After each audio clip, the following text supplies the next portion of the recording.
Magandang araw po sa lahat ng mga tagapakinig ng channel na ito. Ang ibabahagi ko pong kwento sa inyo ay karugtong ng kwento nila Luna at ng kambal na gabunan na sila Dara at Kara.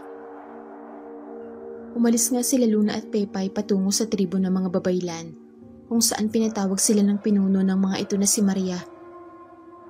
Lingid naman sa kaalaman ni Luna ay madaming nangyari sa kambal dahil nagkaroon ng mga ito ng mutya. Napatay at natalo pa nila ang mandaranggal na si Magdalena at nagawang mailigtas sa mga bata sa tulong na din ng isa pang bata na si Bulak. Samantala sa kanila namang tatlo nila Liway at Pepay ay patuloy ang kanilang paglalakbay patungo ng tribo. Ang layo naman pala ng tribo ng mga babaylan. Parang tagong lugar na ata ito ah. Ganun talaga Pepay. Kailangan nasa tago talaga silang lugar. Para kasing mga ermitanyo ang mga babaylan eh. Ibig sabihin, matatanda ang mga yan Liway? Hindi ko alam. Siguro, kasi mas mataas sila ng nilalaman kaysa sa mga albularyo. Oo Pepay. Una, ay maging albularya ka. Pag mataas ka na ng konti sa albularya, manggagaway na ang tawag sa'yo. Ito na yung nanunugis ka na ng mga aswang at lamang lupa. At kasunod, ay ang babaylan. Ito na yung antas na kinakatakutan ng mga aswang at lamang lupa dahil sa mataas na ang kaalaman sa mga lihim na karunungan. Ganun ba yun, Liway? Nasa ibaba pala tayo bilang albularya, no? Pero kayo, palagay ko mga manggagaway na kayo ni Luna. At ang galing nyo nung makapaglaban sa mga aswang at lamang lupa eh. Naaalala ko nga nung bata tayo, Liway. Nung kinalaban natin yung mga mangkit na bumiktima sa bata, ang tapang mo nun. Basta nangangailangan ng tulong at nasa panig ka ng kabutihan, wala kang dapat ikatakot. Hindi ba, Luna? Tama si Liway. Ganun talaga yun, Pepay. Teka, kapag palagi ko yung nakakasamang dalawa, napapansin ko para magkamukha kayo. Ano? Kami ni Liway magkamukha? Alayo kaya? Malayo kung ikukumpara sa kambal na pamangkin mong makukulit. Pero hawag talaga kayo ni Liway, Luna. Iba nga lang ang kulay ng buhok ng dalawa. Ay naku, Pepay. Gutom lang yan. Mabuti pa, kumain na muna tayo. Siguro nga, Liway. Siguro nga gutom na ako. Tumigil muna ang tatlo para magpahinga at kumain na din muna. Gaano pa kaya kalayo ang tribo ng mga babaylan, Liway? Sabi sa akin na nagbigay ng direksyon, mga 3 bundok na lang, Pepay. Ano? Mga 3 bundok pa, Liway? Halos 3 araw na tayo naglalakad. Baka mali pa yung nagbigay ng direksyon sa'yo, ah. Hindi, Pepay. Tingnan mo to. May bato siyang binigay na may maliit na liwanag na nagtuturo ng direksyon, kaya tamang tinatahak natin. Mabuti na lang talaga at iniwan mo yung makukulit na kambal, Luna, no? Kung hindi, baka nagrereklamo ng mga yun sa layo. Palagay ko, hindi, Pepay. Baka magreklamo ang mga yun sa bagal natin at baka nga nauna pa sila sa atin eh. Ay, oo nga pala, no? Mabilis nga pala ang 2 gupit na yun. Baka isang araw lang nilang marating ang tribo ng mga babaylan kung gugustuhin nila. Nag-aalala nga ako sa kanila eh. Huwag naman sana silang balikan ng mga nakalaban natin habang wala pa ako. Naku, Luna, ang isipin mo, makapagbalik mo, malaki na ang utang mo sa tindahan. Naku, yun pa nga isa kong inaalala, Pepay eh. Nagtawa na naman ng tatlo.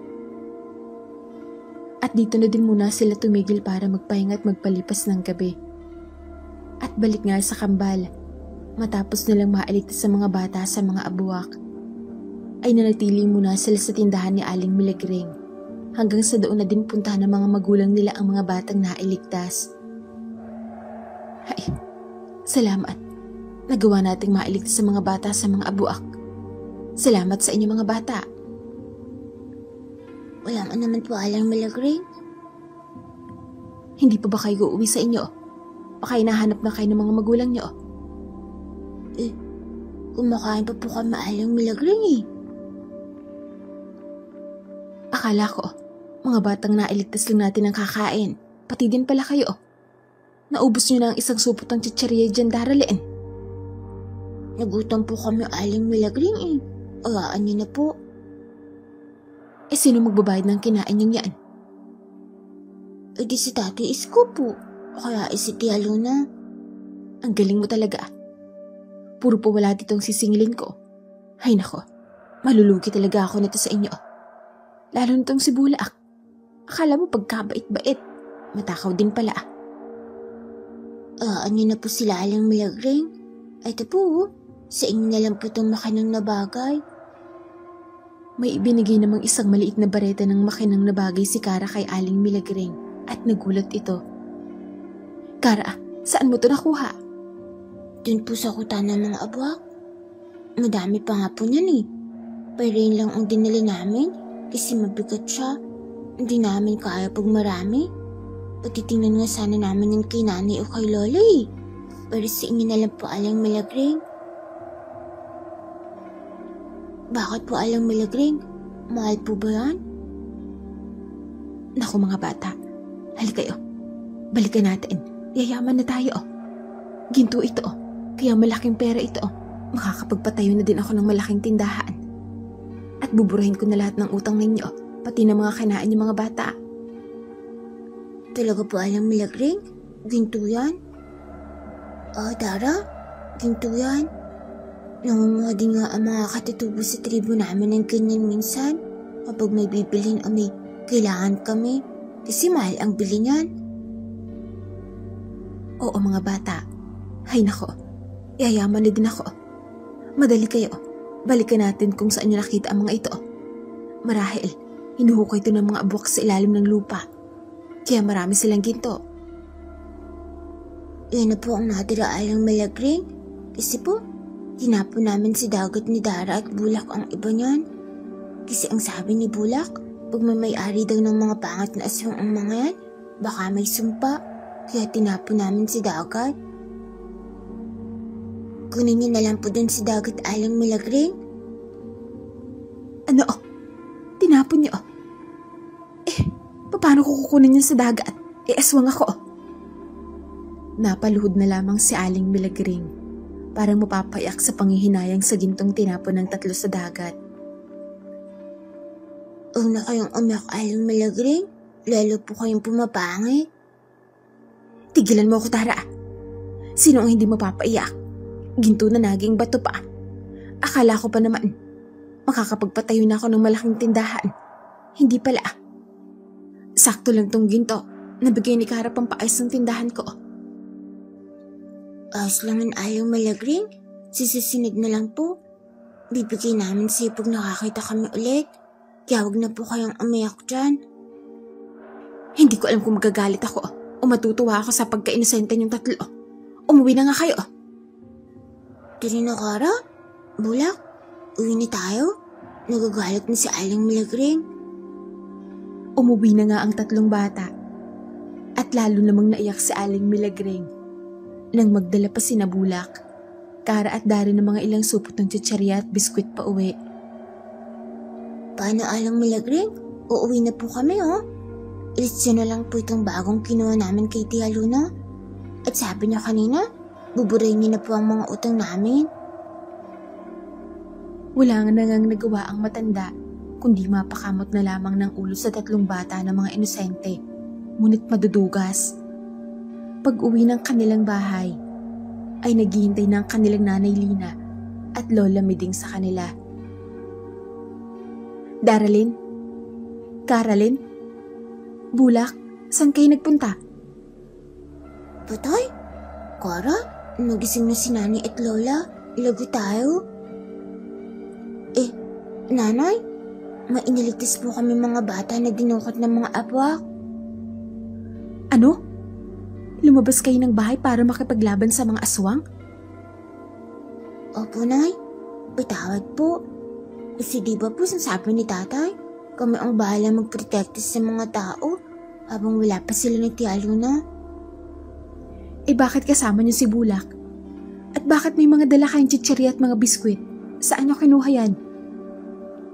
Kay Aling Milagring po, Nay. Kasama nga din po namin siya eh.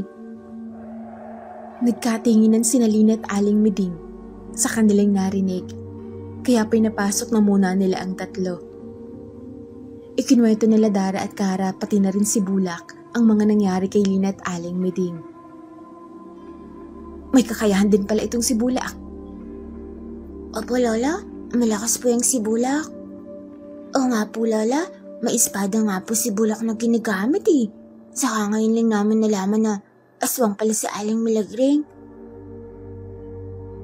Si Aling Milagring din po ang nagturo sa amin ng lugar kung saan dinala ng mga abok ang mga bata, Nanay. Kaya naaligtas po namin sila. Nasa tindahan po silang lahat ng Aling Milagring. Ganun ba mga apo? Mabuti naman kung ganoon. Sige na Lina, patawarin mo na ang mga anak mo at maganda naman ang intensyon nila. Oo nga, Nay. Pero hindi ko naman maiwasan na bilang ina nila ang mag-alala. Naiintindihan kita, anak. Pero ayos naman ang mga apo ko. Patawad na po, Nanay. Eto po, dinalhan po namin kayo ng biskwit galing sa tindahan ni Aling Milagring. Kaya wag na po kayo magalit sa amin, Nay. Lugi na naman pala sa inyo sa Aling Milagring. Sige na, hindi na ako galit sa inyo. Halika dito, Kara. Gamutin natin yung mga sugat mo. Ikaw, Bulak, wala ka bang sugat? Wala naman po, Nay Lina. Mabuti naman kung ganon. Ikaw, Daralyn, wala ka bang bukol? Nanay naman eh. Wala naman po akong bukol. Ikaw naman, Dara. Nagtatanong lang naman si Nanay. Kasi si Dara ang bukol ko, hindi ba? Karen naman eh. Huwag mo akong tawagin ng ganon. Mamaya, makasanayan niyo na yan eh. Bagay naman sinitawagin Darang bukol, Dara. Bulak naman. Isa ka pa. Akala ko ba magkaibigan tayo? Huwag mo akong tawagin ng ganon ha. Ang pangat pakinggan. Natawa na lamang sila dahil sa nakasimangot na mukha ni Daralyn. Kaya matapos magamot ang mga sugat ni Kara, ay natulog na muna ang tatlong bata. Samantala kinalunan naman, Liway at Pepay ay nagising na ang tatlo at nagpatuloy na sa paglalakad patungo ng tribo. At dahil malayo pa ang kanilang nilakad, ay hapon ang mga ito nakarating sa isang gubat at papadalim na din, lalo pa't mayabong ang mga puno na papasok nila. Luna, Pepay, narito na tayo. Ito na ang pasukan sa tribo ng mga babaylan. Pagkatapos ng gubat na ito, ay mararating na natin ng tribo.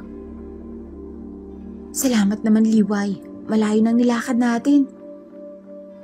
Tara na, Liway. Pepay. Pumasok na ang tatlo at nang nasa loob na ng gubat ay ramdam nila ang mga matang tila nagmamasid sa kanila at madami ito. Liway, Pepay, ramdam niyo din ba yun? Oo, Luna, pero wala naman akong nararamdaman na panganib sa kanila. Siguro, minamanmanan lang nila tayo. Nang malapit na silang makalabas sa gubat at kita na nila ang labasan, ay biglang napabunot sina Luna at Liway ng mga punyal nila at naghanda.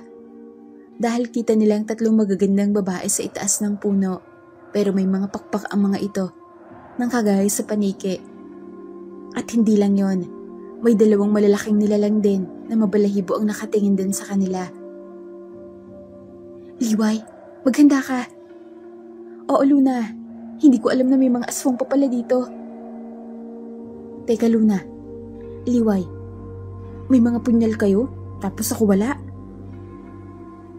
Bakit kasi hindi ka nagdala ng sarili mo, Pepay? Hindi ko naman akalaan na may kakalabanan tayo sa pagpunta natin sa tribo ng babaylan eh. Di, sa likod ka na lang namin. Luna, tara na, sabay tayo. Sige, Liway. Aatake na sana ang dalawa nang may biglang nagsalita na isang babae at nakasuot pa ito ng balabal na kulay puti. Maligayang pagdating sa tribo ng mga babaylan, Luna. Liway. Teka, kasama din nila ako, no? Saka sino ka naman? Alaga mo ba ang mga yan? Patawad. Sa'yo din pala, Pepay. Oo, mga kaibigan sila, kaya wag kayo matakot. Mababait sila. Mga kaibigan niyo ang mga kapre na yan? Ang magagandang aswang? Oo, Pepay. Ang dalawang malalaki na to ay sina Bogi at Togi. Mga agta sila. At ang mga nasa puno naman ay mga kaibigan din namin mga mangalok. Ako nga pala si Maria, ang pinuno ng tribo ng mga babaylan. Nagkatinginan ang tatlo sa narinig dahil kaharap na nila ang pinuno ng mga babaylan. Ah, pasensya na po. Akala namin kalaban ng mga sumalubong sa amin eh. Opo, mahal na babaylan. Ipagpaumanhin niyo po. Wala kayong dapat ikahingi ng tawad. Saka tawagin niyo na lang akong Maria. Abuti pa.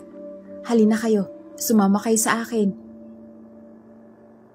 Sumama nga sina Liway, Luna at Pepay kay Maria. Napadaan pa sila sa malaking mga nilalang na agta na nakangisi pa kay Pepay ang mga ito. Pepay, gusto ka ata nila oh. Tumigil ka nga, Liway. Baka kay ni Luna ang type ng mga yan.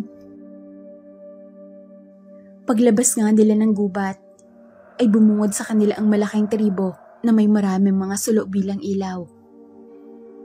Isang tribo na parang nalipasan na ng panahon dahil wala pang kuryente ang mga ito. Pero napakaganda pa rin at maliwanag ang lugar. Nagulat pa sila nang may sumalubong sa kanila habang papasok sila sa loob ng tribo. Ang iba dito ay mga engkanto at lamang lupa, kagaya ng tikbalang, duwende, kapre, at may mga ilan din ng mga mambabarang at babaylan. Liway, tingnan mo. Ang galing, nagsama-sama ang lahat sa isang lugar, no? Oo nga, Luna. Nakita nila ang isang ribulto ng isang babae na nakasakay sa isang malaking ibon at may hawak itong espada. Luna, Liway, tingnan niyo ang ribultong yun, no? Sino kaya yun? May nagsalitang dalaga na matulis ang tenga. Siya si Natalia, ang dalagang babaylan na tumalo sa jablo at nagsara ng lagusan ng karimlan. Ang galing naman niya. Nasaan na siya ngayon? Wala na siya dahil isinakripisyo niya ang sarili niya noon para masara ang lagusan. Kaya kung ano man ang natatamo nating kapayapaan ngayon dahil dun sa atin Natalia ko. Ate? Ate mo siya? Siya nga pala, Luna. Liway. Pepay. Siya si Duendelin, ang isa sa dating bata ng liwanag na kasama ni Natalia na lumaban sa Diablo. At ngayon, siya ng prinsesa ng apoy na duwende. Ikinagagala ka naming makilala, Prinsesa Duendelin. Kahanga-hanga ang ginawa ng ate mo, Prinsesa Duendelin. Nakita ni Pepay sina Luna at Liway na nagbigay pugay sa ribulto ni Natalia at hinawakan pa nalang ribulto ng dalagang babaylan. Oo, tama kayo. Walang katulad ng kabaitan ng ate Natalia ko. Siya nga pala, Maria. Bakit mo kami pinatawag ni Liway at Pepay? Mamaya, Luna. Ang mabuti pa magpahinga muna kayo at magpapahanda lang ako ng pagkain nyo. Siya nga pala. Tawagin niyo na lang akong Duendelin. Hindi kasi ako sanay na tawaging prinsesa eh. Sayang, wala dito si Ana at Flor. Hindi nila kayo makikilala.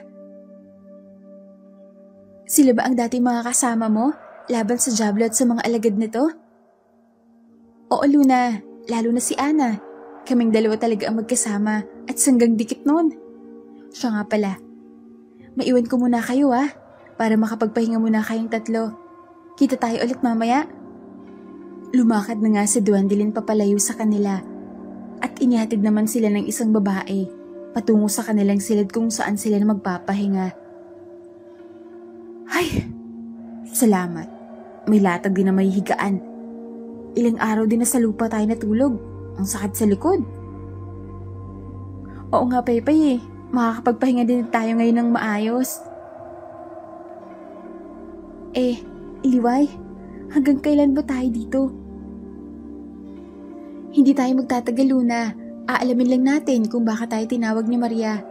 Hindi din kasi kami pwedeng mawala ng matagal ni Pepay. Walang kasama si Lola Caridad sa bahay. Ako nga din eh. Nag-aalala din ako sa pamilya ko. Makabalikan sila ni Basilicos. Nakatakas pa kasi ang pangit na yun sa atin eh. Kaya hindi nga malayang balikin tayo nun. Oo, Pepay. Tiyak yun. Kaya dapat paghandaan natin yun. Pero sa susunod na yun, Luna, magpahinga muna tayo. Nahiga nga muna ang tatlo at hindi na malayang nakatulog na din sila dahil sa pagod. Pero ilang sandali lang ay nagising si Pepay para magbanyo. Pero walang banyo ang tinulugan nilang kubo. Kaya lumabas ito at nagtanong kung saan ang banyo. Itinuro naman ito ng kanyang pinagtanungan. Ano ba yan? Ang layo naman ng banyo kung saan kami pinagpahinga? Lumakad na ito kung saan nandoon ang banyo. Dito din palang parang kusina at lutuan at papasok na sana ito sa banyo nang marinig niya ang usapan ni Maria kasama si Duendelin at ang isa pang babae na hindi niya kilala na kasing edad din ni Maria. At ang pinag-uusapan ng mga ito ay sina Luna at Liway, kaya hindi dito maiwasang makinig. Maria, Duendelin, sigurado pa kayo sa dalawang yon? Oo, Reyna. Sila nga ang nakatakda na tatalo sa nagbabadyang kadiliman. Pero mataglay silang dugo ng itim na engkanto. Mga anak sila ng siraanan sa tao. Oo, Ate Reyna. Pero hindi naman yun na rason para hindi natin sila pagkatiwalaan. Baka nakakalimutan mo, Ate Reyna. Si Ate Natalia ay may dugo ding aswang. At maging si Ate Maria ay taglay ang dugo ng itim na diwata. Pero kahit ganon, pinili nilang labanan ng kadiliman. Pero Duendelin, hindi nag-iisa si Natalia noon. Pero hindi din naman nag-iisa si Liway at Luna. Kaya nga sila ang kambal na manggagaway, hindi ba ate? Hindi basehan kung saan ka nanggaling, kundi kung ano ang inyong pipiliin, Ate Reyna. Nakagaya mo noon, tinahak ang kadiliman. Pero pinili mong bumalik sa liwanag. Tama si Duendelin, Reyna. Pagkatiwalaan mo ang kambal na manggagaway, magtiwala ka kina Luna at Liway. Pero, paano kung piliin nilang umanib sa kadiliman? Ano gagawin natin? Hindi gagawin ni Luna at Liway yon. Pepay? Ay, pasensya na. Hinahanap ko kasi ang palikuran, kaya hindi ko sinasadyang makinig. Pero teka, sandali magbabanyo lang ako. Kanina pa ako naiihi eh. Ayos lang, Pepay. Sige na, magbanyo ka na at bumalik ka dito sa amin. Tumungo na nga si Pepay sa banyo at pagkatapos ay bumalik ito kay Maria, Duendelin at Reyna. Sinabi nila ang katotohanan kay Pepay na si Luna at Liway ay kambal umano. Anak sila ng tao sa itim na engkanto na kapatid noon ng hari ng mga Saraanon na si Bakura. Ayaw ng kanilang ina na maging masama ang mga anak nitong kambal, kaya itinago niya ito at itinakas. Pero alam niyang matutunton siya ng mga Saraanon, kaya minabuti niyang ipaampun ng mga sanggol. Dahil alam ng ama ng mga bata noon na kambal ang mga anak nito, ay minabuti ng ina ng mga sanggol na ihiwalay ang dalawa. Isa sa matandang paltera noon, at isa sa nagtitinda ng isda. Si Lola Caridad ang nakaampun kay Liway at si Aling Meding naman kay Luna. Kaya pala parang hawig ang dalawa dahil kambal pala talaga sila. Pero nasaan na ngayon ang mga tunay nila mga magulang? Wala na ang mga magulang nila. Napatay ang ama nilang Saraanan si Digmaan noon sa mundo ng mga engkanto. At ang ina naman nila ay namatay na din noon dahil sa lungkot ng mawalay sa kanya ang dalawa niyang anak. Oo, Pepay, kambal sila at nakatakda na labanan ang muling paghasik ng kasamaan. At malaki ang gagampanan mong papel doon, Pepay, at ng iba pa niya makakasama. Ano? May makakasama kami laban sa mga kampo ng dilim? Akala ko ba natalo at naisaran ng dalagang babaylan ng lagusan ng Karimlan? Naisara na nga ni Ate Natalia ang lagusan, Pepay. Pero may mga kampon pa rin ng dilim ang nagtatangka na maghasik ng kasamaan. Nang matalo ni Ate Natalia si Karima, nang itarak nito ang espadang kidlat sa katawan ni Karima, ay sumabog at nagkalat ang binhi ng kadiliman na nagmula sa Diablo. At ang sinumang aswang o kahit ordinaryong tao ang makakagamit noon ay magtataglay ng lakas ng kadiliman. Ano? Bakit kami ang lalaban? Hindi kayo Maria? O kaya kayo Gwendolyn? Kasi lumaban na kayo sa Diablo, hindi ba? Huli na namin nalaman na kumalat pala ang binhi ng kadiliman ni Karima. Pati na din ni Abaddon, Pepay. At hindi kami ay nakatakda na tatalo dito kundi sina Luna at Liway at ang mga bagong bata ng liwanag. Mga bata ng liwanag? Ang ibig sabihin, may makakasama kaming mga bata? Oo, Pepay, sila ang mga bagong bata ng liwanag. Ang totoo, nahanap na namin ni Ana ang hahalili sa amin ni Pepay. At ibinigay na namin sa kanila ang mga mutya namin ni Ana. At hindi sila basta mga bata, Pepay, dahil mga aswang din sila. Ano? Mga aswang? Ang labo naman, Gwendolyn. Mga aswang ang panlalaban mo sa mga aswang na kampo ng kadiliman? Oo, Pepay. Dilim. Laban sa dilim. Mukhang malaki palang kakaharapin ni Liway at Luna sa hinaharap pa. Hindi lang sila, Pepay. Dahil kasama ka din sa kanila, ikaw ang magsisilbing liwanag ng mga kaibigan mo. Liwanag ng mga kaibigan ko? Anong ibig mong sabihin, Maria? Malalaman mo din yun sa hinaharap, Pepay. Mukhang wala na ako magagawa, kundi pagkatiwalaan kayo. Eto, Pepay, gamitin mo ang punyal na yon. Gamit ko sa pakikipaglaban noon. May kakayahan niya magpalabas ng itim na apoy na magagamit mo sa laban. Talaga, Ate Rina? Akin na to? Oo, Pepay, sa'yo na yan. Para kahit paano, may magamit ka sa pakikipaglaban mo. Ayos. Salamat, Ate Rina. Teka, sasabihin ko ba kay Liway at Luna na kambal sila? Nasasayo ang pagpapasya, Pepay. Ikaw ang bahala. Huwag na lang siguro. Hayaan ko na lang na sila makadiskubre na magkapatid sila. Tuwang-tuwa naman si Pepay sa punyal na ibinigay ni Reyna sa kanya, kaya bumalik na ito kina Liway at Luna. Tuwang-tuwa si Pepay sa bigay mong punyal, Ate Reyna. Di ko na din naman yun magagamit. Saka mukhang hindi sandata ang lakas o kakayahan ni Pepay na Maria. Oo, Reyna. Wala sa sandata o mutya ang lakas ni Pepay, kundi sa pakikipagkaibigan sa ibang nilalang. Samantala, sa bahay naman nila Luna, habang nagtutupi ng mga damit sa Aling Miding, ay nakita niya ang lumang lampin sa kanilang aparador. Kaya kinuha niya ito at nakita din pala ito ni Lina. Nay, lampin niya noon ni Luna. Oo, Lina. Ang bilis lang ng panahon, dalaga na si Luna.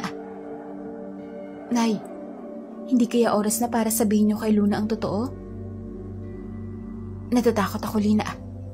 Natatakot ako na sasabihin kay Luna na ampun lamang siya. Pero may karapatan si Luna na malaman yun, Nay. Hindi naman sinasadya na marinig ito nila Kara at Dara, kaya lumapit ang mga ito sa kanilang nanay at lola. Totoo po ba, Lola? Naampun lang po si Tia Luna? Caroline? Daralyn? Anong ginagawa niyo rito? Sasabihan lang nasa sana namin kayo na matutulog na kami, Nanay. Pero narinig namin na ampun lang si Tia Luna. Totoo po ba yun, Nay? Lola? Mga apo, kahit sabihin namin na ampun ng Tia Luna ninyo, magbabago ba ang pagtingin niya sa kanya? Hindi po, Lola. Mahal na mahal po namin si Tia Luna. Oo nga po, La. Hindi naman po magbabago ang tingin namin kay Tia Luna eh. Mahal na mahal kasi namin siya, kaya wala po naman kami pakailam doon. Salamat mga apo. Wala pa rin magbabago sa pamilyang to kahit anong mangyari eh. Pero, huwag niyo munang sasabihin sa tiya Luna niyo na ampun siya ha. Ang lola niyo na ang magsasabi. Opo, Nay. Sige na, patulog na kayo kasama si Bulak. Sige po, Trinidara.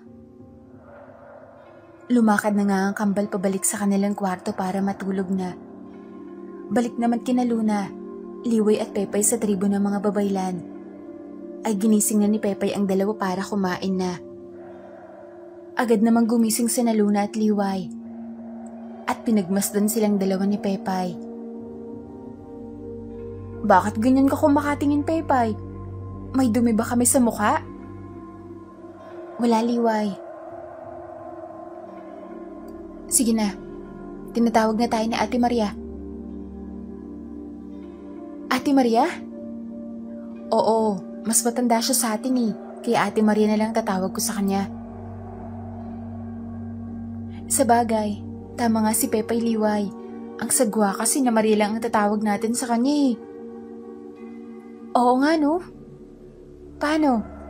Tara na, gutom na ako eh. Lumakad na nga ang tatlo papunta sa mesa kung saan sila kakain. Oh, Liway, Luna, maupo na kayo. Wow, ang daming handa ah. Salamat, Dandelion. Oo nga no, may lechon pa oh. Naalala ko tuloy yung mga pamangkin ko. Tiyak, matutuwa sana ang mga yon. Sinabi mo pa, baka nga sunggaban ka agad nila itong lechon eh. Miss mo na ba ang mga pamangkin mo, Luna? Oo, Liway, kahit makukulit ang mga yon, nakakamiss din pala. Sige na, kumain na kayo, Liway. Pepay at Luna. Matapos nga nilang kumain, ay sinabi na ni Maria sa kanila kung bakit niya sila pinatawag. Liway, Luna, makinig kayo sa akin. Kaya ako kayo pinatawag dahil hindi na din lingid sa kaalaman ng paglakas at pagdami ng mga kampo ng dilim.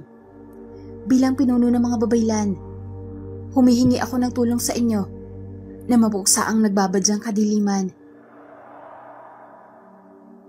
Sige po, Ate Maria, tutulong kami ni Luna, kaya nga po kami narito eh. Ang totoo, hindi yun ang rason. Ba't ko talaga kayo pinatawag ni Liway, Luna? Dahil ang totoo, kayo ang itinakda na tatalo sa kadiliman. Itinakda? Anong ibig mong sabihin, Ate Maria? Tumingin si Maria kina Dandelion. Nakapwa naman tumango ang tatlo. Nasabihin na sa dalawang nalalaman nila. Oo, Luna. Bilang anak ng itim na diwatang si Sucubus, ay may mga pangitain ako sa hinaharap. At yun ang nakita ko sa pangitain na yon, ang kambal na manggagaway na tatalo sa kasamaan. Kambal? Oo, Liway. Kambal kayo ni Luna. Sinabi sa akin na Ate Maria at Dandelion kanina ang lahat. Noong natutulog kayo. Magkapatid kami ni Liway? Ang ibig sabihin, ampun ako? Anak kayo ng itim na engkanto sa tao. Sanggol pa lamang kayo nang itakas kayo ng nanay niyo para ilayo sa ama niyo. At sa takot ng ina niyo na matunton kayo, ipinaampun niya kayo pareho. At yun din ang dahilan kung bakit siya namatay, dahil sa kalungkutan ng pagkawalay sa inyo. Kapwa naman nagulat ang dalawa sa nalaman nila tungkol sa kanilang pagkatao, kaya hindi makapaniwala si Luna sa kanyang narinig. Si Liway ay alam na ampun ito, pero hindi nito alam na may kakambal ito. Ngayon ay kasama pa niya at parang sinadya ng tadhana na pareho pa silang albularya na dalawa. Luna, kapatid pala kita, kaya pala ang gaan ng pakaramdam ko sa'yo. Ako din, Liway, pero bakit hindi sinabi sa akin ni nanay ang totoo? Malalaman mo yun pag uwi natin, Luna, kapatid ko. Nagyakapan ang dalawa, kaya natuwa naman si Pepay, Maria, Reyna at Dandelion. Sabay nating tatalunin ng mga kalaban, Luna. Oo, Liway, magtulungan tayo para hindi magtagumpay ang kasamaan. Hindi magiging madali ang haharapin ni Luna, Liway. Ang una niyong gagawin ay kailangan niyong mahanap ang mga binhi ng karimlan ni Karima na nagkalat sa mga lugar at wasakan ng mga yon. Gwendolyn? Oo, Ate Maria. Luna? Liway, eto, kunin niyo. Mga bagong punyal? Ang ganda! Inang kambal na punyal ng babaylan, gawa sa lumang punyal ng dalagang babaylan na si Ate Natalia. May basbasin na mga babaylan, kaya mabisang panlaban sa mga kampo ng dilim. Kinuha nila Liway at Luna ang kanilang mga punyal at itinaas. Mula ngayon, Luna, Liway, kayo na ang kambal na manggagaway. Tumango naman ang dalawa habang pinapalibutan sila ng mga nasa tribo ng babaylan, kasama na ang mga engkanto na kasama nila. Lagi niyo lang tatandaan, Luna, Liway. Kayo ang magdedesisyon kung ano at magiging sino kayo, at hindi kayo nag-iisa. Sabay naman ang paglapit ni Pepay at yumakap sa dalawa. Nasa likod niyo lang ako, Liway. Luna, tutulungan ko kayo sa abot ng aking makakaya. Salamat, Pepay. Matapos malaman ang lahat at sa kanilang misyon na gagawin, ay hindi na dinagsayang pa ng panahon sina Liway at Luna. Nagpaalam na din sila kaagad kina Maria, Gwendolyn at Reyna na kinabukasan ay uuwi na sila. Agad namang tumango ang tatlo. Kaya matapos silang kumain ay nagpahinga na muli ang tatlo sa kanilang kubo. Samantala, hindi naman nila inaasahan ang pagbabalik ng kanilang kalaban na si Basilicos. At kausap nito, ang ngayon ay pinuno ng mga wakwak na si Selena. Hindi ako makapaniwala na nagawang matalo ang bangkilan na kagaya mo ng mga baguhang albularyo. Humihina ka na yata. Galit naman itong nagwika sa babaeng wakwak na hindi nito napaghanda ng pagdating ng tatlong bata, lalo na ang batang katutubo na may taglay na mutya na nagpahina sa kanila kaya siya natalo. Ang sabihin mo, pabaya ka kaya ka natalo. Nagwika naman ang pinuno ng mga bangkilan na tumigil na umano ito sa pangaasar sa kanya kung ayaw niya siya ang balingin ng galit nito. Ngunit may biglang lumitaw pa sa kadiliman at itong kasalukuyang pinuno ng mga aswang na bawa na si Dagor na wag umano itong maiinis dahil totoo naman ang sinabi sa kanya ni Selena. Ngunit nainis pa rin ng bangkilang aswang at si Dagor ang sinugod nito, pero hindi man lamang natinag sa kanya ang pinuno ng mga bawa at ngumiti pa ito. Gamit ang mahabang pangal ay sinunggaban nito ni Basilicos sa balikat para kagatin. Pero hindi man lang bumaw ng pangal ito sa balat ng bawa. Kaya nagulat ito at napaatras nang gagantahin na siya ng atake nito. Mabilis na umilag ang pinuno ng bangkilan, pero hindi nila namalayan na nasa likod na niya sa Selena nang umiti pa sa kanya.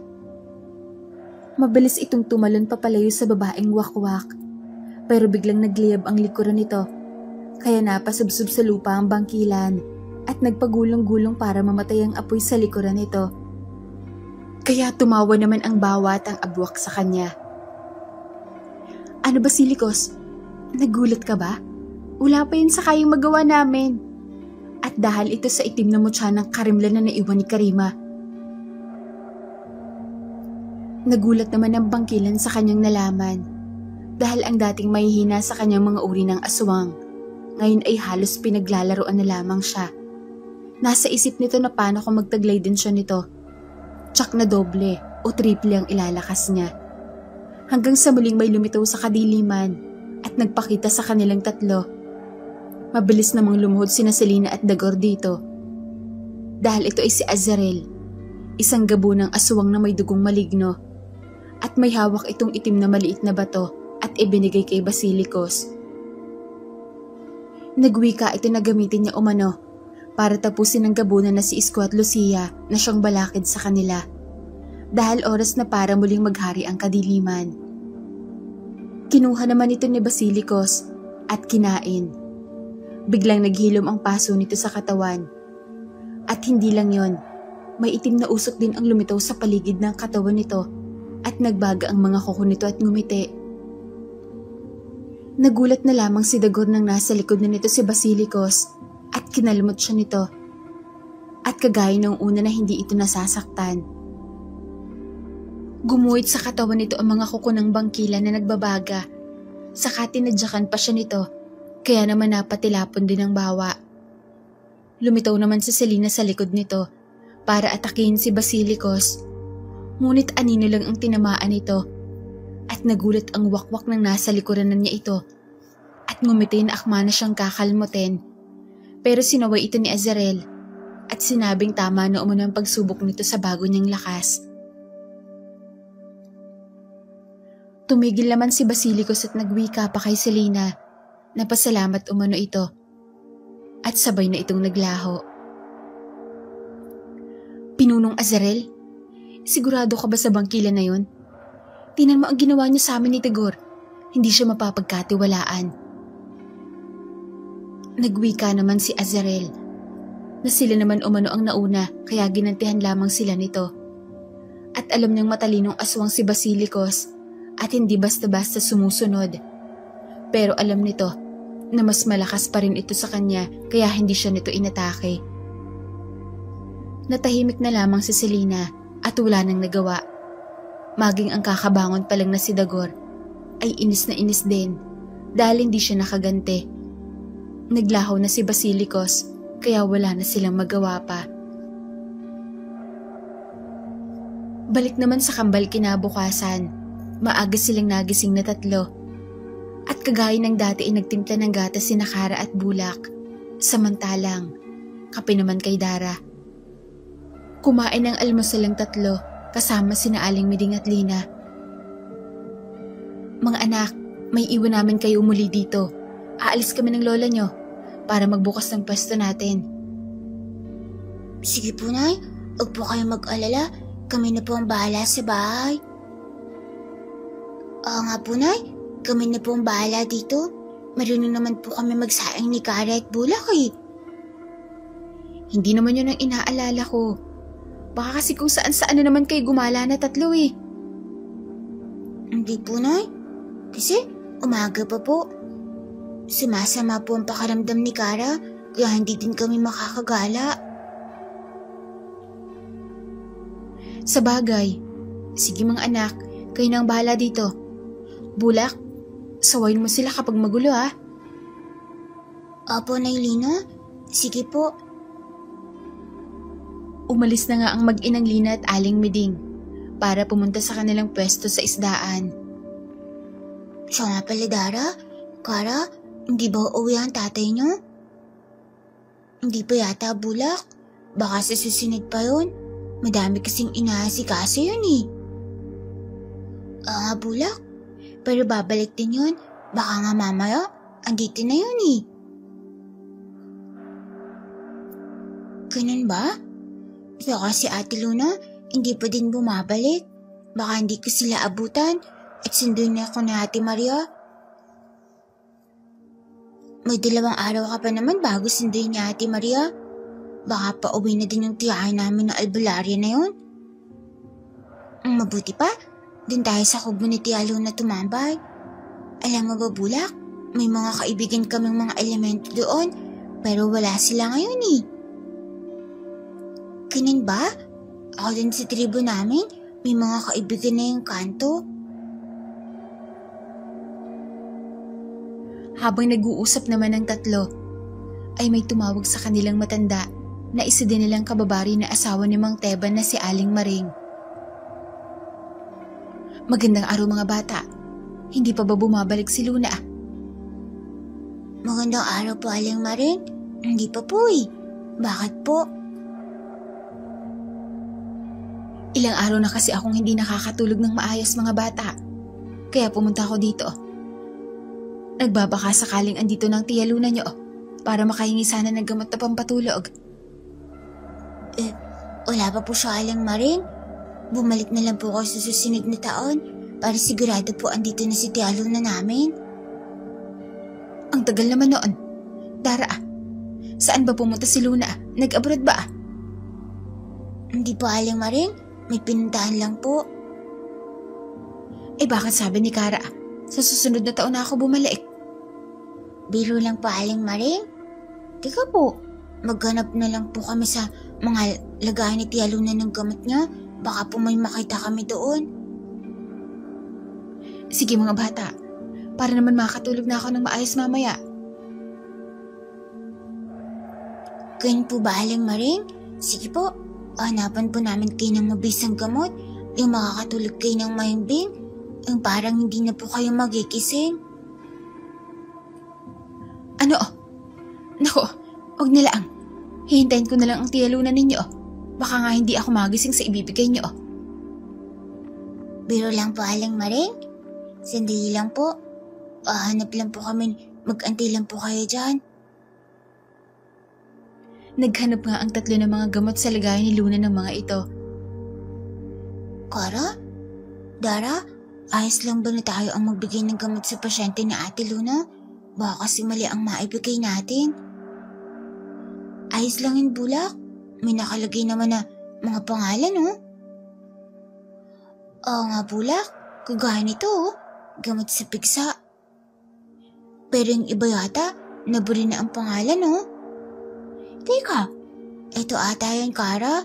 Naalala ko, binigyan din ni Tia Luna nito sila nanay at lola, hindi ba? Oo nga, Dara. Hindi niyang kulay ng gamot na ibinigay ni Tia Luna kay nanay at lola para mabilis sila makatulog. Sigurado ba kayo, Dara? Kara, wala kasing nakasulat eh. Bulak, eto yun, maniwala ka sa amin.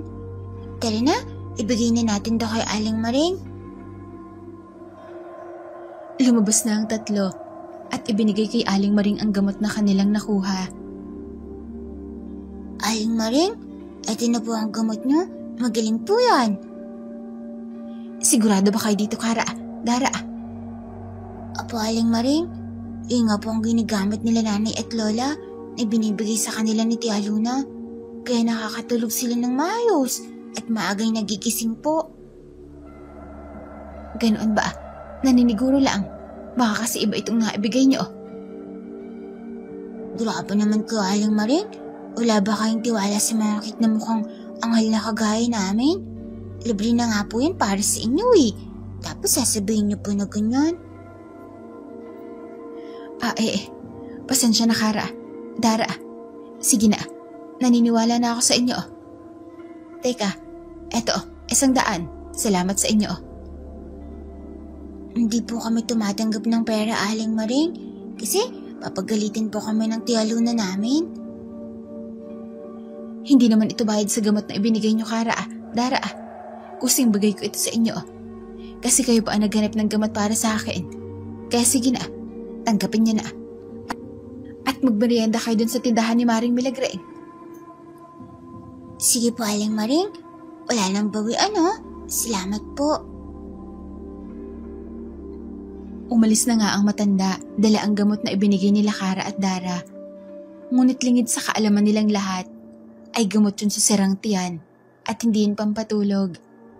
Samantala, pumunta naman na ang 3 sa tindahan ni Aling Milagring at nagulat ang mga ito dahil madami na itong laman. Magandang araw po, Aling Milagring.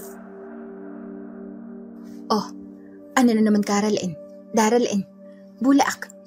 Mangungutang na naman kayo. Wala pa akong benta. Hindi pwede. Kakabukas ko nga lang ng tindahan ko at namili pa ako. Hindi naman po kami mangungutang, Aling Milagring. Ito po, may pera kami nabigay ni Aling Maring sa amin kasi tinulungan po namin siya eh. Ganon ba? Mabuti naman. Mabuti po, Aling Milagring. Hindi kayo nasusunog sa araw kahit aswang kayo, no? Daralin, ang bibig mo, huwag kang maingay. Baka may makarinig. Ay, sorry po, Aling Milagring. Sige na, ano ba ang gusto nyo? Kagaya po ng dati, Aling Milagring, soft drinks po, tsaka mga biskwit. Iniabot na ni Dara kay Aling Milagring ang pera, kaya tuwang-tuwa naman ang matanda dahil may benta na ito. Salamat naman, nakabenta din sa inyong tatlo. O siya, sige na. O ito, isang balot ng biskwit. Kumuha na lang kayo dyan ng 6 na piraso. Kukuha lang ako ng soft drinks ninyo. Kumuha nga si Dara, kara at bulak ng mga biskwit, at ibinigay na ni Aling Milagring ang kanilang mga soft drinks. Habang kumakain ng tatlo, nag-aayos naman ng paninda si Aling Milagring, ay may lumapit na mga batang pulubi sa kanila na nangihingi ng pagkain. Agad naman itong binigyan ng kambal, pati na din ibulak ng kanilang kinakain. Bata sino lang tong 3 biskwit? Hindi pa namin tinabubuksan eh. Nakita naman ni Aling Milagring ang ginawa ng tatlo, kaya napangiti ito sa kabutihan ng 3 bata na ibinigay pa ang kanilang pagkain. Kahit makukulit kayo, ay hindi maipagkakailang ang babait ng mga bata. Sige na, kumuha na lang kayo ulit ng bagong biskwit na pamalit sa binigay niyo. Wala na po kaming pera, Aling Milagring. Ayos lang, Kara. Ibinigay niyo naman, kaya libre na yan. Talaga po, Aling Milagring? Libre na yung kukunin naming biskwit? Oo naman, Bulak. Natutuwa ako sa inyo. Pero, teka mga bata. Patingnan muna ang tindahan ko. Kapag may bumili sandali lang kamo at magbabanyo lang ako. Okay po, Aling Milagring. Pumasok na ng banyo si Aling Milagring. At sakto naman may dumating na mga bata na nanlilimos din. Itinuro daw sila ng mga batang binigyan nila ng una ng mga biskwit. Alo? Paano yan, Dara? Kara? Wala na tayong pera. Edi, bigyan natin ulit sila, Bulak. Diba? Libre naman daw sabi ni Aling Milagring pag binigay natin. Oo nga, Bulak. Natutuwa pa nga siya. Ang sabi niya, hindi ba? Oo nga, no? Sige. Binigyan nga ni Dara, Kara at Bulak ang mga batang nangihingi. Nakita din ito ng mga bata sa baryo nila, kaya nakahingi na din ang mga ito. Natutuwa namang binigyan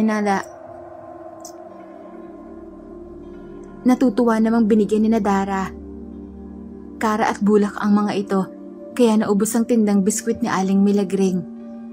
Paglabas nito ng banyo ay nagulat ito dahil konti na lang ang kanyang paninda. Ano nangyari mga bata sa tindahan ko? Bakit naubos ang mga biskwit? Kasi Aling Milagring, may pumunta po ulit na manlilimos sa mga bata, kaya binigyan po namin ulit. Oo nga po, Aling Milagring, ang sabi niyo, libre naman po yun kapag ibinigay namin sa mga nanlilimos. Kaya ayun, ibinigay namin, madami po kasi sila eh.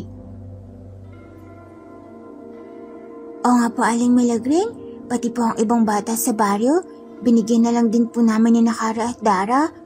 Kawawa po kasi sila. Ano? Sa mga bata na awa kayo, pero sa akin hindi. Umihi lang ako sandali, parang dinaanan ng bagyo ang tindahan ko. Hay, lugi ka na naman, Milagring. Aling Milagring, alis na po kami Salamat po. Paalam po, Aling Milagring. Pagpalaan po kayo sa kabaitan niyo po.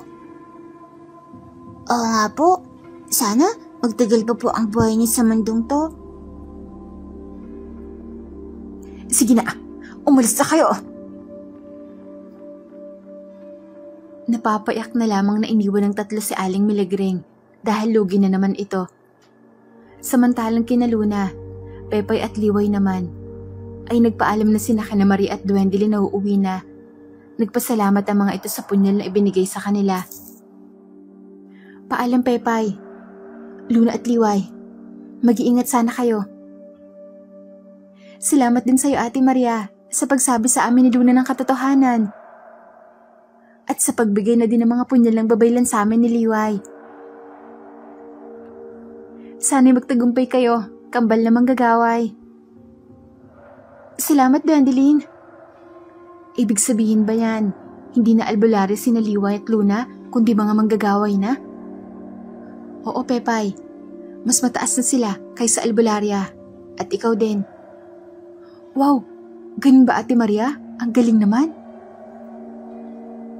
Lumakad na nga ang tatlo papalayo ng tribo ng mga babaylan. Ano sa palagay mo, Duendeling? Magtatagumpay sila Ate Maria sa tuling ni Pepay at ng mga bata ng liwanag. Matatalo nila nagbabadyang kadiliman. Yan din ang palagay ko. At syempre, tutulungan natin sila Duendeling. Tayo nila Ana at Flor ang susuporta sa kanila. Oo, Ate Maria, pati na din nila Ate Clarissa at Kuya Payatot. Nakangiting pinagmasdan nila Maria at Duendeling ng papalayong tatlong dalaga. Nagmamadali nang umuwi sina Luna, Liway at Pepay. Para na din tanungin si Aling Meding ng katotohanan sa pagkatao nila ni Luna. Samantalang sa lugar naman ng mga gabunan, nang sumapit ang dilim, ay nagulat na lamang sila na may sumalakay sa kanilang mga bangkilan. Kaya sinabi ni Isko na maghanda silang lahat. Dahil hindi naman magkalayo ang lakas ng mga bangkilan sa gabunan, ay tumagal ang labanan ng dalawang lahi hanggang sa nagpakita na nga muli si Basilicos at ibang-iba na ito. Unti-unti nang natatalo ang mga gabunan. Hinarap ni Isko si Basilicos, ngunit hindi gaya noong una nilang paghaharap, ay higit na mas malakas na ang bangkilan at wala na magawa si Isko dito. Kahit anong atake niya, ay mabilis lamang ito na iilagan ng kalaban. At nagagawa siyang makalmot nito ng mga nagbabaga nitong mga kuko. Napayaw naman si Isko at napuluhod dahil sa natamong pinsala. Sinabi ni Basilicos na katapusan na umano nito. Ngunit dito na dumating ang ilan pang mga gabunan. Sa pumumuno ng mahina pa ring si Lucia. Inataka nito si Basilicos na mabilis namang umilag. Sinabi ni Lucia na kunin si Isko at itakas sa lugar. Mabilis namang ginawa yun ng isang kasama nila habang hinaharap ni Lucia si Basilicos. Hinayaan naman ito ng bangkilan at nakangiti pa ito nagwika. Nawala din naman umano silang magagawa dahil may lasin ang mga kuko niya at hindi na maghihilom ang sugat na natamo ni Isko kaya mamamatay din ito. Ngunit sinugod ni Lucia si Basilicos. Pero dahil mahina pa ito, ay nagawa lamang masanggan ni Basilicos ang atake nito at sinakal pa siya nito. Pinilit ni Lucia sumigaw at sinabing tumakas na umano mga gabunan at iligtas umano nila ang mga sarili nila dahil wala sila magagawa ngayon. Ang iba ay tumakas na, kasama ang mga nangihinang mga kasama. At ang iba, na kaya pang lumaban ay nanatili para mapatakas sa mga kasamang sugatan. Sinabi naman ni Basilicos na hayaan na mga ito at hindi naman sila makakalayo. Tatapusin niya din ang mga ito kasama ng mga albularya na mga pakaalamera. Kaya sinabihan na niya si Lucia na katapusan na umano ng kanilang mga lahi. Nagkakamali ka. Mapatay mo man ako si Isko ay hindi mo malilipo lang ang kan ko dahil may 2 apo pa akong pipigil sa kasamaan mo. Tumawa naman si Basilicos at nagwika na ano naman na magagawa ng 2 bata laban sa kanya. Ngunit tumawa din si Lucia at nagwika din na mabilis pala itong makalimot sa nangyari dahil ang mga bata din umano ang pumigil at tumalo sa kanila noong una. Mas nainis si Basilicos at sinaksak ng mga nagbabagang kuko nito sa puso si Lucia kaya nagawa niya itong mapatay. Nagawa nilang matalo ang isa sa pinuno ng mga gabunan na si Lucia. Samantalang kay Isko naman, habang tumatakas sila, ay may nakasunod na 2 bangkilan sa kanila. Kaya ginawa ng kasama nito ay iniwan siya para itago at ito ang nagpahabol sa mga kalaban. Kaya kahit nangihina ay pinilit ni Isko na makauwi sa kanila. Balik nga sa bahay ng kambal kung saan sila maghahapunan. Nang may biglang lumagabog sa labas ng kanilang bahay, kaya kaagad silang lumabas para tingnan ito at nagulat sila na ito ay si Isko at wala itong malay. Isko? Nay, tulungan niyo po ako. Tay, ano po nangyari sa inyo? Tay, gumising po kayo? Nakita nila Kara at Dara ang sugat sa dibdib nito na nagbabaga. Mga anak, tumabi muna kayo. Pinagtulungan na buhatin nila Lina at Aling Miding si Isko para ipasok sa loob ng bahay.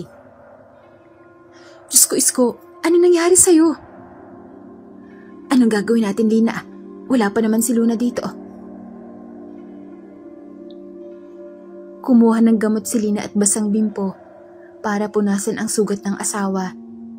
Pero nang akma na niyang pupunasan ang nagbabagang sugat, ay nabitiwan nito ang bimpo dahil sa init.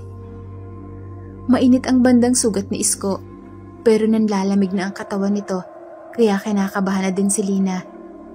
Napapaiyak naman ang kambal sa nakitang kalagayan ng kanilang ama. Ano po nangyari sa inyo, Tay? Sino po ang may gawa sa inyo nito? Sabihin niyo po sa amin, Tatay. Igaganti po namin kayo. Magsalita po kayo.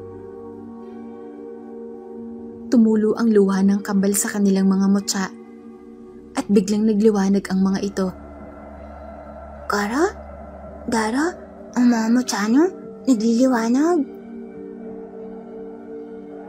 Tiningnan nga ito nila Dara at Kara.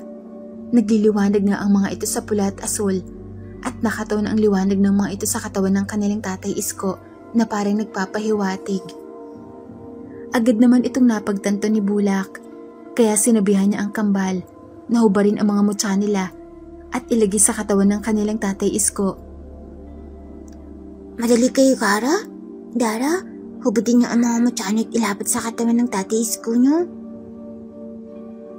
Ginawa nga yun ng dalawa at unang nagliwanag ang mutya ng apoy ni Kara at lumapit ang pulang liwanag sa sugat ni Isko at nakita nila na maitim na usok ang lumabas dito na kinain naman ng pulang liwanag na nagmumula sa mutya ni Kara.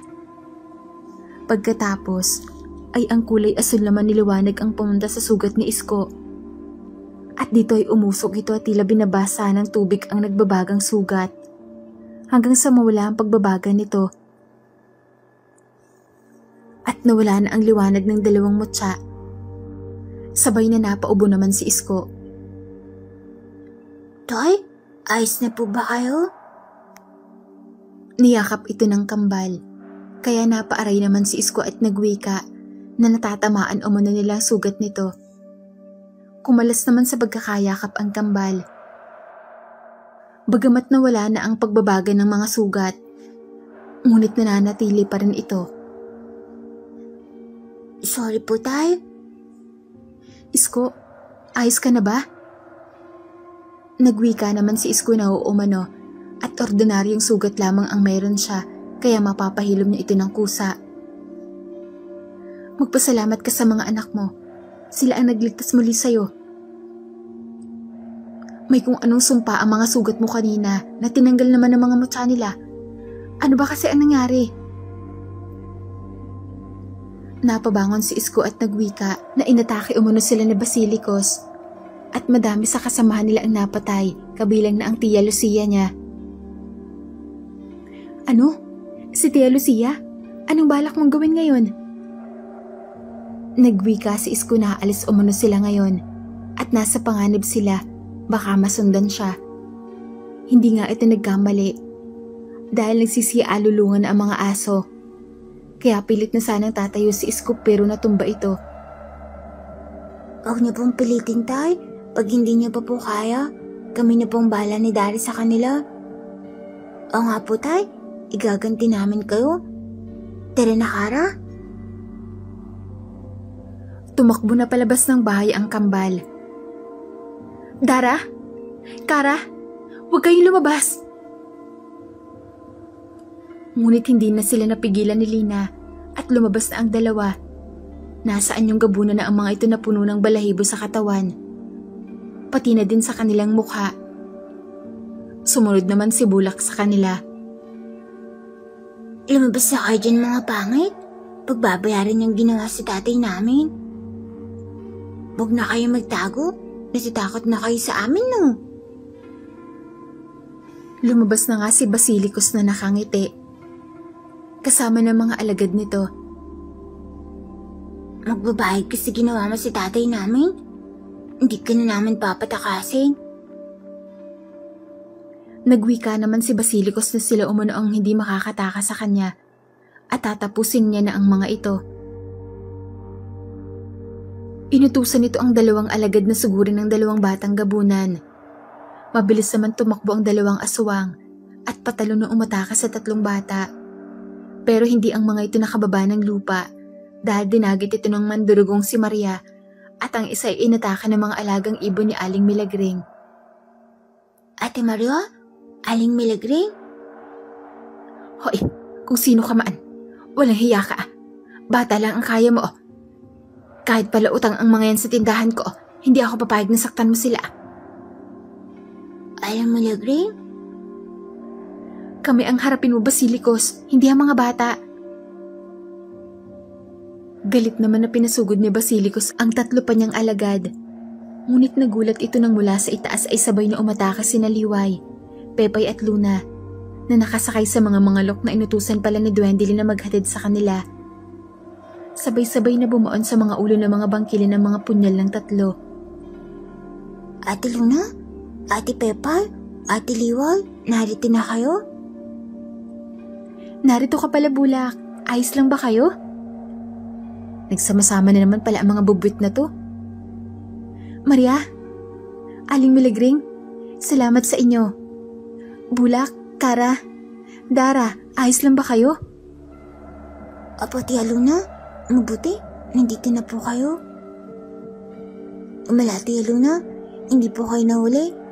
Pero mamaya na tayo mag-usap. Igaganti pa namin si tatay sa ginawa ng pangit na to. Kara? Tara? Dali, sigurin natin siya. Sumunod na sina Dara at Kara kay Basilicos nang hindi napigilan ni Luna. Kaya dito ay sumugod na din sila Liway. Pati na din si Aling Milagring at Bulak. Madami ang mga bangkilan na nagagawa nila itong malabanan dahil sa tuwing masusugatan nila ito ng kanilang punyal ay hindi na naghihilom ang mga sugat ng mga ito at umuusok pa. Mga pasaway talaga ang mga bubit na yun na una pang sinugod ang pinuno ng mga kalaban.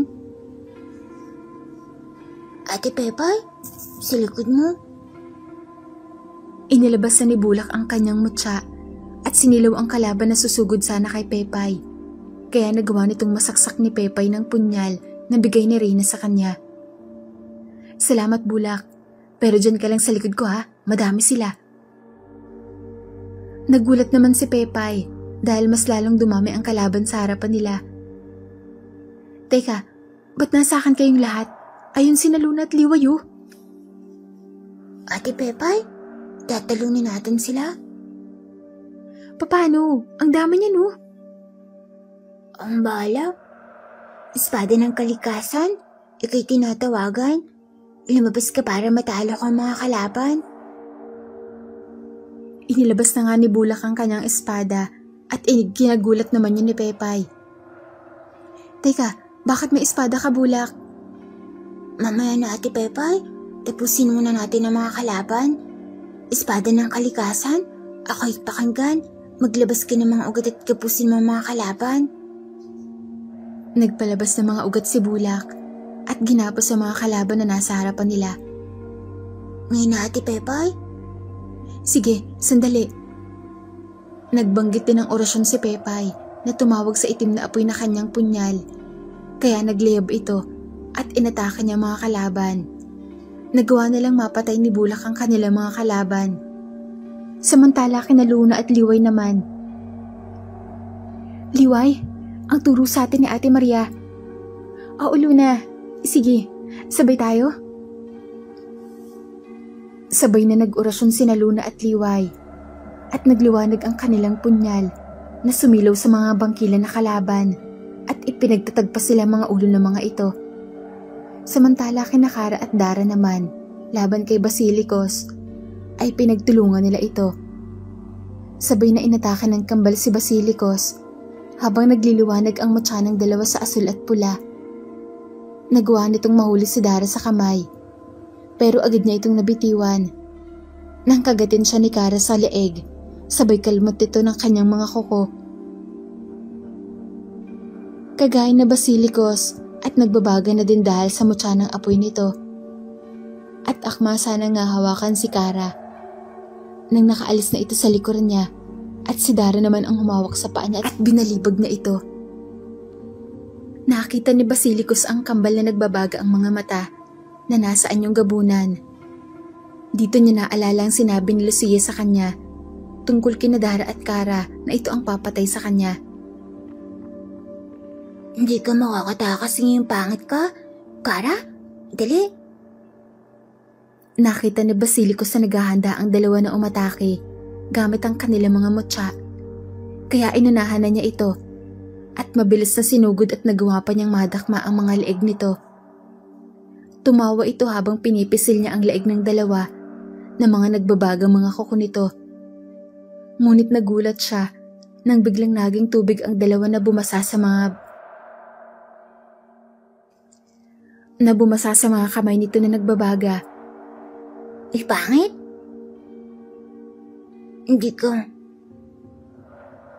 Hindi ka mayan, oh. Kakayahan niya ng mutya. Kara, dali. Nakita na lamang ni Basilicus si Kara na nasa likuran niya gamit ang nagbabaga nitong mga kuko. Tumalon ito at kinalmot si Basilicus sa leeg, dahilan para bumulwak ang dugo nito sa leeg at hindi niya itong magawang mapahilom dahil naiiwan ang apoy na nagmumula sa mga kuko ni Kara. Anong bagay sa'yo sa ginawa mo sa tatay namin? Napalood naman si Basilicus dahil nagawa siyang maisan at matalo ng kambal na gabunan. Hindi pa sana ito susuko at aatake pa ng isang beses sa kambal, pero hindi na ito nakaabot ng lumitaw sina Luna at liway sa harapan nila Kara at Dara. Sabay na't pinutol ng dalawa ang kamay ni Basilicus, kaya napalood na lamang ito tuluyan na naglebang katawan niya. At dito ay nakita nilang itim na usok na lumabas sa katawan nito at unting-unting naglaho. Nagawa nilang matalo ang pinuno ng mga bangkilan. Sabay namang niyakapan ni Dara at Kara ang kanilang tiya Luna. Ganon din naman si Luna sa mga ito. Nagawa naman masugatan sa laban sina Maria, Aling Miligring, at ng tatlong mga lok, pero hindi naman malubha ang mga ito. Kaya umuwi na ang mga ito pabalik sa tribo ng mga babaylan. Sina Bulak at Pepay naman ay ayos din at sinalubong nila Lina at Aling Miding. Niyakap ni Aling Miding ang bunsong anak na si Luna at pinagtapat dito ang totoo at humingi ng tawad. Alam ko na po, Nay Miding, at wala po kayong dapat ihingi ng tawad. Kahit anong mangyari, ay kayo pa rin ang pamilya ko. Nadagdagan nga lang nila Pepay at Liway. Napaiyak naman si Aling Miding sa sinabi ni Luna at niyakap muli ang anak. Kaya pala hindi natin kamukha si Tia Luna, Kara. Kasi ampun lang pala siya, kaya mas maganda tayo sa kanya ng konti. Nga Dara, pero mahal na mahal pa rin naman natin si Tia Luna, hindi pa? Siyempre, walang mababayad ng utang natin kay Aling Miligring eh. Nagtawa na naman silang lahat. Dito ko na po muna tatapusin ang aking kwento. Sana po ay magustuhan nyo. Salamat at magandang araw po muli sa lahat.